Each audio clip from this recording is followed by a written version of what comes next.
বাংলাদেশের 96% হলো মুসলমান। এদেশের মানুষ ধর্মটাকে সবার উপরে রাখে। সুতরাং এখানে আঘাত করবেন আর আপনি গদিতে বসে থাকতে পারবেন, এটা কোনো সময় আপনি আশা করবেন না। এজন্য স্পষ্ট কথা, এদেশে যে আসুক, নবীর বিরুদ্ধে কথা বললে তার সর্বোচ্চ শাস্তি হলো মৃত্যুদণ্ড। কথা কন না কেন? আমরা নবীর রুহানি সন্তান। বাংলাদেশে যদি নেক্সট টাইমে কোন নাস্তিক আর কোন মুরতাদ, কোন রামবাম যদি দাদার দেশের দালালরা যদি আবার দাঙ্গা লাগানোর চেষ্টা করে, জিব্বা কুত্তার নাস্তা বানায়া দিবে। এদের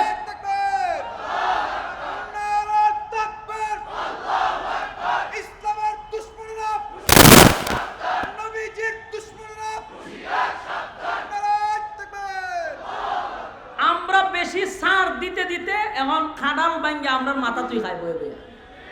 আরে বেটা, এই দেশের আলেম উলামারা 16 বছরে যেই পরিমাণ নির্যাতিত হয়েছে, খোদার কসম কোন রাজনীতিবিদ আমি জানতে চাই, আমরা তো নবীর রুহানি সন্তান। কথা হয় না তো? নবীর রুহানি সন্তানটাকে নবীর ইজ্জত নষ্ট করতে দিবে? কথা হয় না? 16 বছর যে গেল, বিগত 16 বছর, এই 16 বছরে কত নাস্তিক, কত রামবাম আমার নবীর বিরুদ্ধে ফেসবুকে লেখালেখি করছে। প্রতিবাদে আলেম ওলামারা রাস্তায় নামছে, রক্ত দিছে, কিন্তু 16 বছরে নবীর দুশমন একটার ফাঁসি হয়েছে, যাবজ্জীবন জেল হয়েছে, আমি শুনছি না, দেখছিও। আপনারা দেখছেন জানি না। আমার প্রশ্ন হইল, পার্লামেন্টে 300 জনের উপরে সদস্য ছিল, ঠিক না? কথা হয় না? 300 জনের উপরে তো সদস্য। 300 সদস্যের মধ্যে সবাই কি নাস্তিক ছিল না? সবাই নিজের ইমানদার বলতো। সবাই নিজের কি বলতো? একজন ইমানদার, পাক্কা ইমানদার দাবি করতো। তো পাক্কা ইমানদার দাবি করে পার্লামেন্টে সব ছিল মুসলমান। আমার নবীর বিরুদ্ধে যে লেখালেখি হইতো, আলেমরা যখন মাঠে নামতো, উল্টা আমরা ফাঁকির মতো গুলি ঘুরে মারতো। বোলার ইতিহাস কি ভুলে গেছে? বোলায় 7 জন আমাদের আলেমদেরকে শহীদ করছে। কিসের জন্য? নবীর ইজ্জত রক্ষার্থে তারা মাঠে লাগছিল। এই যে শাপলা চত্বর আমরা বলি, শাপলা চত্বরের ইতিহাস বুঝেন? কেন হুজুর আলম ছিল? গদ্দির লেগে গেলাম ছিল। আমি কই কথা বলতেছি, আমি বুঝি না, আমার আওয়াজ কেরা বুঝিনি। পিছনে কি আওয়াজ যায়? তা আপনারা কথা বল না, বুঝলে না বলেন যে বুঝি না, আওয়াজ দিতে। শাপলা চত্বর কি গদ্দির লেগে গেছেন নি? চেয়ারে লেগে গেছি। তো কেন গেছিল? নবীর ইজ্জত রক্ষার্থে গেছিল। যখন সেই ব্লগাররা, শাহবাগীরা নবীর ইজ্জত নিয়ে চিনিমিনি খেলা শুরু করছে, সারা বাংলাদেশের আলেমরা একত্রিত হয়ে তখন শাপলা চত্বরে একত্রিত হয়েছিল নবীর ইজ্জত রক্ষার্থে। কিন্তু প্রতিদান কি পাইলাম? ফাঁকির মতো গুলি ঘুরে আমাদেরকে মারছে।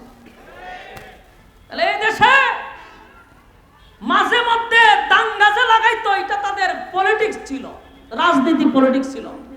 আমি আপনাদেরকে একটা গোপন কথা বলছি, কারণ আমরা এই অতীতে বহু এমপি মন্ত্রীদের বাড়িতে প্রোগ্রাম করছি, বহুজন করছি, এরা গোপন কথাগুলো বাইর করছি মাঝে মধ্যে।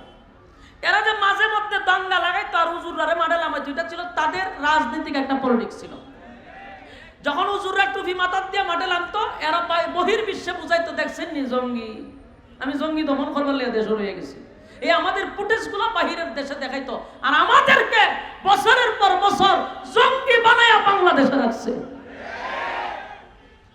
এরাই কিন্তু দাঙ্গা লাগাইতো, এদের লোক দিয়ে নবীর বিরুদ্ধে লেখাইতো, এদের লোক দিয়ে আলেমদেরকে গালি দেওয়াইতো। আলেমরা মাঠে ময়দানে নামলে তারা গুলি করে মারতো, আর বাহিরের দেশে বুঝাইতো যে আমরা জঙ্গি দমন করার লেগে আছি। এই খেলা খেলছে কত বছর? 16 বছর। নতুন যারা আসবে নিয়ত কইরা বসে রইছে। আমি ওই দলের সাথে ওই দলের কোনো মিল পাইতাছি না, একটা কাছাকাছি দেখতেছি, বেশি তফাৎ আমি দেখতেছি না। কারণ এইটা নিয়ে যতটা মাহফিল করতেছি, আমার বাস্তব অভিজ্ঞতা নিয়ে বলতেছি, আগের যে খাসলত, আগের যা কাহিনী, এখন আর আগের মধ্যে কোনো বেশ কম নাই। মানে যারা নেক্সটে আসবে এদের কাহিনী। মাহফিল গেলে আগে যেমন নেতার নাম না থাকলে মাহফিল করতে দিত না, ইদানিংও শুরু হয়েছে ওই ওখানে আগের নেতার নাম না দিয়ে এই নেতার নাম না দিলে মাহফিল করতে দেয় না। গেল একটা। 2 নম্বর হলো, আগে যখন স্বৈরাচারের যুগে আমরা মাহফিল করতাম, তখন দেখতাম কি ওই সুদকুর, ঘুষকুর, বেনামাজি, এরপরে বদমাশ লম্পটগুলি থাকতো সভাপতি। এটি যখন সভাপতি থাকতো, আমরা যখন প্রধান বক্তা গিয়ে বসতাম, তখন হ্যাঁ মাইক লিয়ে আমরা সামনে বসে ওয়াজ করতো। আমি কি বাস্তব বলছি না বাস্তব? শুনেন ঘটনা।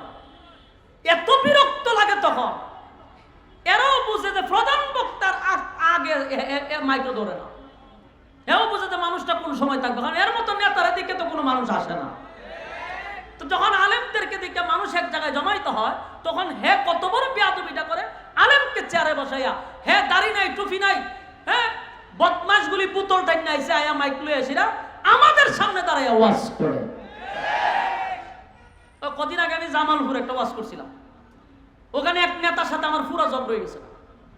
এই বক্তব্য লইয়া আমার কথা হলো, তুই একজন প্রতিনিধি, ঠিক আছে, সালাম দে অথবা বুট চা, যা আমি দাঁড়াবো আমার বুট দিয়ে, তাও বলা জায়গা না, আয়া সেরা বিসমিল্লাহ হয়ে হে আয়াত পড়ে। ভাই মনে কয় তাকে আল্লাহ নাজিল করছে না শয়তান এর কাছে নাজিল করছে, আল্লাহ বলা যায়।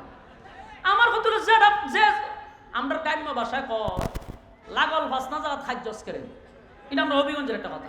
তুই লাগল ভাস না কেন খাদ্যস করে, তুই বেটা বিসমিল্লাহ পড়তে পারছ না, একজন আলেমের ভাষা বই আয়াত পড়ে কোরআনের, এরপরে জাহান্নামের বয়ান করে। আমার 10 মিনিট রাখতে মনে হয় আমি লোকাল বক্তা, আমার তো দেখলে আবার অনেকে মনে করে যে ভাতটাই দেয় না, কারণ আমার তো সাইজ আল্লাহ বানিয়েছে শুরু, চেয়ারও বললে অর্ধেক খালি থাকে, এটা আর কোনোদিন বললো না। 10 বছর হয়ে গেছে আমার ওয়াজের বয়স, কিন্তু আজ পর্যন্ত চেয়ার বসছে না আমার। তা আমি যখন বসি আমার কোনো বক্তার খাতারই মনে করছে না, রুচি আছে না তার, আমার বয়েতে 15 মিনিট বক্তব্য দিতেছে ইচ্ছা মতে, খুব বক্তব্য। আবার কি বক্তব্য? জাহান্নামতে তোমরা বাঁচো, মুখে নাই দাড়ি, টাকনুন নিচে হইলো তার ফ্রেন্ড, এ জাহান্নামের বয়ান করে আমার সামনে বইয়া। আমার তো ধৈর্যের একটা সীমা আছে, পরে আমি মাটির কামড়দা বইয়া রয়েছি, আমি যেটা করার করমের বক্তব্যের পরে বক্তব্য শুনলাম, বক্তব্য শেষ আমি এমনি মোনাজাত দাঁড়াইছি, অন্ত শ্রোতারা গেছে সিটতে গিরে উজুরে মোনাজাত দিল, তোরা তো আমারে ওয়াজ উনবার লাগে আনছত না, আনছত নেতারে ওয়াজ করাইতে, নেতায় ওয়াজ করছে, নেতায় মোনাজাতটা পারছে না, আমি মোনাজাত দিলাই, লাগছে একটা হন্ডগোল, এমন লাগলো। পরে আমি শুরু করলাম যে মিয়া আইসেনি কেন, বুট চাইলে বুট চান, জাহান্নামের বয়ান করার মতো যোগ্যতা আপনার আছে, আপনি আয়াত দিয়ে পড়ছেন, ঠাডা ভরবো দিয়ে আপনার উপরে, হ্যাঁ এটা কি আয়াত পড়ছেন কোরআনের আয়াত, তাও আমরা সামনে, আমরা সাহসটা কত। আমাদের উস্তাদরা যদি সামনে থাকে, আমরা একটা হাদিস পড়তে আয়াত পড়তে আমার শুন কাঁপে, আমরা এত প্র্যাকটিস করার পরেও ডরাই, আর একটা ফাপ লেগে আমরা সামনে তেলাওয়াত করি। আমি আমার কথা কই, দেখেন যত বড় আলেমী হোক, পিছনে যদি উস্তাদ থাকে, অনেক সময় দেন আমরা উস্তাদের নামাজ পড়ান, অনেক বড় বড় সাইকেল আছে নামাজ পড়া দেয় সামনে, কিন্তু এই তেলাওয়াতটা তো প্রতিদিন করি, কিন্তু পিছিয়ে একদম আমার শরীর খাবার শুরু করে দেয়, কারণ পিছনে উস্তাদ আমরা রে আডু খাবে, আর হে আমার সামনে আমরা সামনে বইয়া কোরআনের তেলাওয়াত করে। তো এগুলা তো ভাই 16 বছর দেখছিলাম, এখন দেখুন কেন? 16 বছর তো মাটির দিকে কামড়ায় সহ্য করছি, এখনো যদি আমাদের এইগুলোই দেখতে হয়, ক্ষমতা তাইলে এরা কি করবে? আমি তো চিন্তাতে আছি যে এরা যে আরো ভয়ঙ্কর রূপ ধারণ করবে। আমি লক্ষণ বালা দেখতেছি, বাকিরা আপনারা বালা বুঝেন, আমার অভিজ্ঞতা নিয়ে আমি কথা বলতেছি। প্রতিটা মাহফিলে যায়, এই নেতাদের বক্তব্য লাগিয়া বক্তারে আধা ঘন্টা বসায় রাখে, এগুলো প্রতিদিন হচ্ছে। আমার কথা হইলো আমার আপনাদের বিষয়টা জানাই দেওয়া, যে আপনারা মনে করছেন আমরা স্বাধীন হয়ে গেছি, কখনো তো স্বাধীন হয়েছেন না, খালি কেজাত করবেন, সামনে অপেক্ষা করেন আপনারা। আমি লক্ষণ বেশি ভালো দেখতেছি। 2 নম্বর কথা হলো, আমাদের প্রশ্ন হলো, আপনারা যারা আছেন, মাহফিল যারা করান, কমিটি যারা আছেন, আপনাদের হাতে পায়ে ধরে বলি, সভাপতি কাদেরকে বানানো হওয়ার দরকার? বক্তার সেকতার যোগ্যতা বেশি থাকতে হবে এমন ব্যক্তিকে সভাপতি বানাইতে হবে।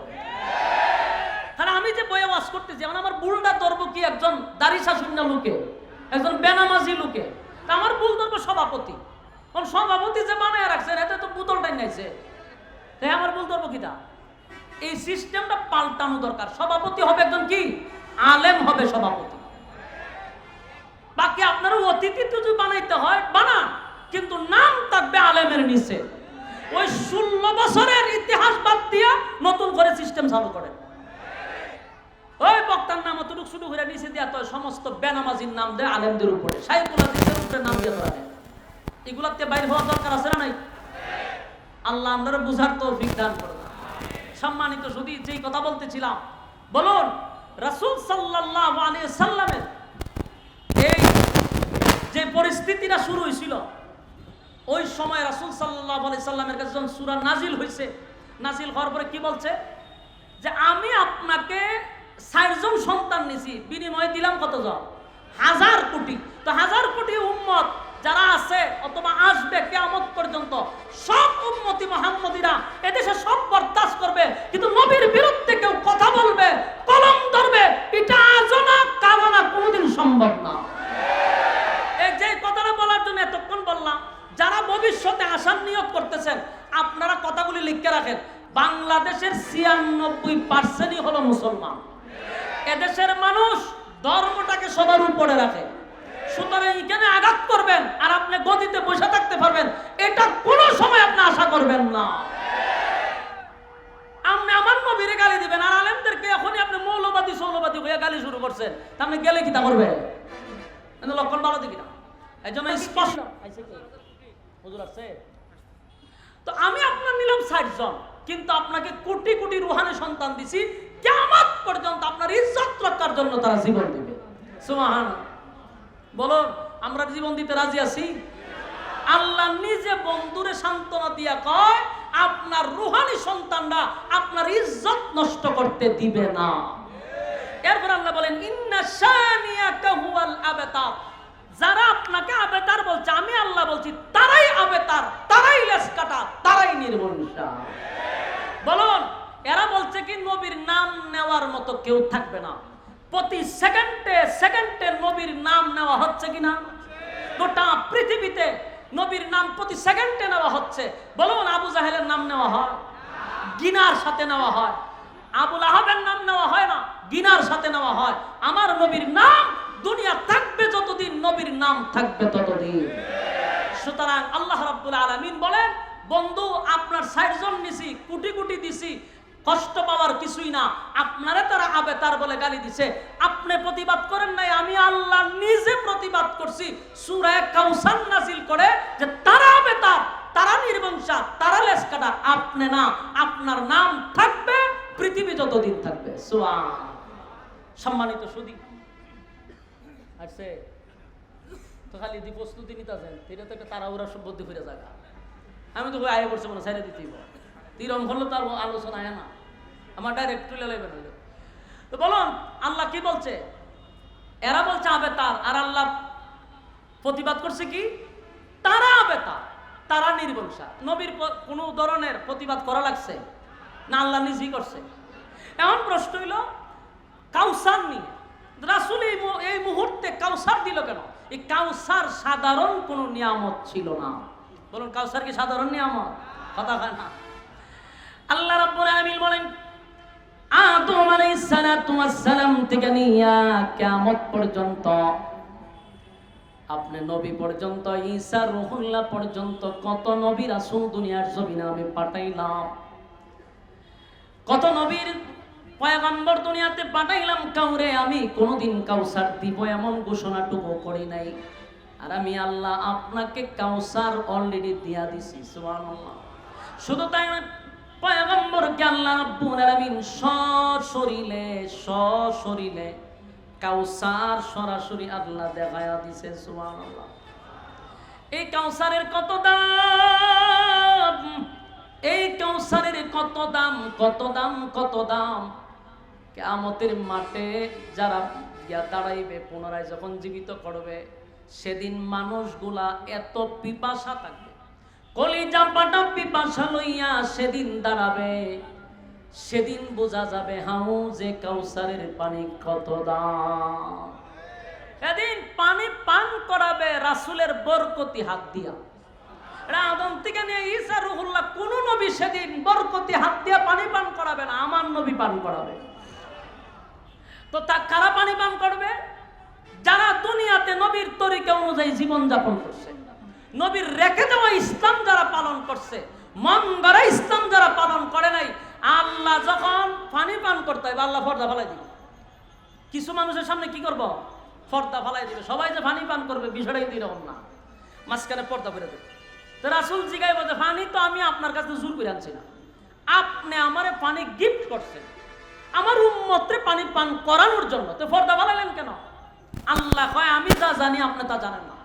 আপনি যারা পানি পান করাইতে চান, এরা দুনিয়াতে আপনার রেখে যাওয়া ইসলাম পালন করে নাই, এরা আপনার দান দান বাঙ্গা ইসলাম পালন করে নাই, এরা বাপ দাদার জিন্দেগি পালন করছে, বাপ দাদার ইতিহাস পড়া এরা জীবন যাপন করছে, ফির ফকিরের ইসলাম পালন করছে, মাগার আপনি নবীর ইসলাম পালন করে নাই। আমি আল্লাহর সিদ্ধান্ত, আপনার বরকতি হাতের পানি এদের মুখে দিব না।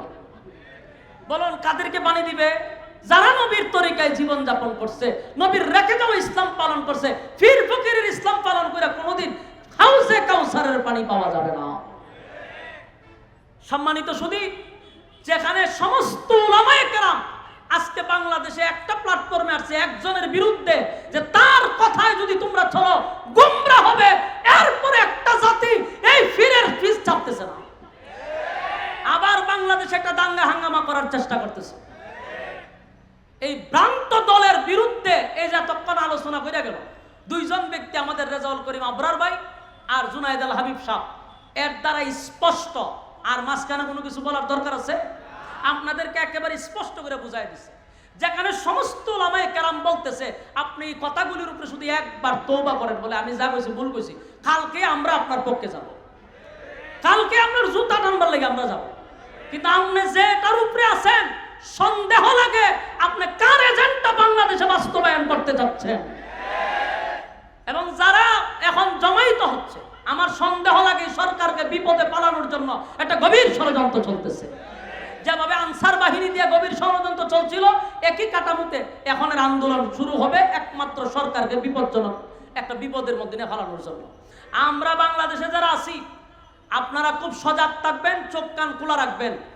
বর্তমান সরকারকে কোনো বিপদে যেন না ফেলতে পারে, এই ব্যাপারে আমরা সজাগ থাকবো। প্রয়োজনে যা যা করার মুরব্বীদের নির্দেশ আমরা তা করতে বাধ্য হব ইনশাআল্লাহ। শান্ত দেশকে আপনি অশান্ত করবেন, আর আমরা আলেমরা বইবে চকলেট খাইব, কথা হয় না ঠিক? আলেমরা সিনে কেমনে কি করতে হয়, কথা হয় না ঠিক? অতীতে দেখাইছে। এই জন্য আপনাদের কাছে বলবো, আমরা আগামী দিন চলবো আলেমদের পরামর্শে ইনশাআল্লাহ, কথা কয় না? কার পরামর্শে চলবো? আলেমদের পরামর্শে চলবো। কোনো গায়ের আলেমের পক্ষে কোনো কথা আমরা বলবো না, তাদের ব্যাপারে কোনো কর্মসূচি আমরা নিব না, কারণ উম্মতকে একটা বিপদে ফেলাবো না আমরা। ভ্রান্ত আকীদার থেকে আমাদের ফিরে আসতে হবে। আল্লাহ সবাইকে মানার বুঝার তৌফিক দান করুক। এবং আমি বলনেওয়ালাকে শুননেওয়ালাকে উভয়কে সহিভাবে আমল করার তৌফিক দান করুক সকলে বলে আমিন। সম্মানিত সুধী, দেখেন আমি আমাদের হুমায়ুন ভাইয়ের প্রোগ্রামটাতে প্রত্যেক বছরই আসি, উনার বাড়িতেও আমি যাই সব সময়। কিন্তু সমস্যা হলে আজকে যেটা হয়েছে, এটা হলো আমার সময়টা একেবারে সংক্ষিপ্ত, এই জন্য আমি এখানেই শেষ করতেছি। ইনশাআল্লাহ ভালো থাকবেন, দোয়া চাই। আসসালামু আলাইকুম রহমতুল্লাহি ওয়া বারাকাতুহু।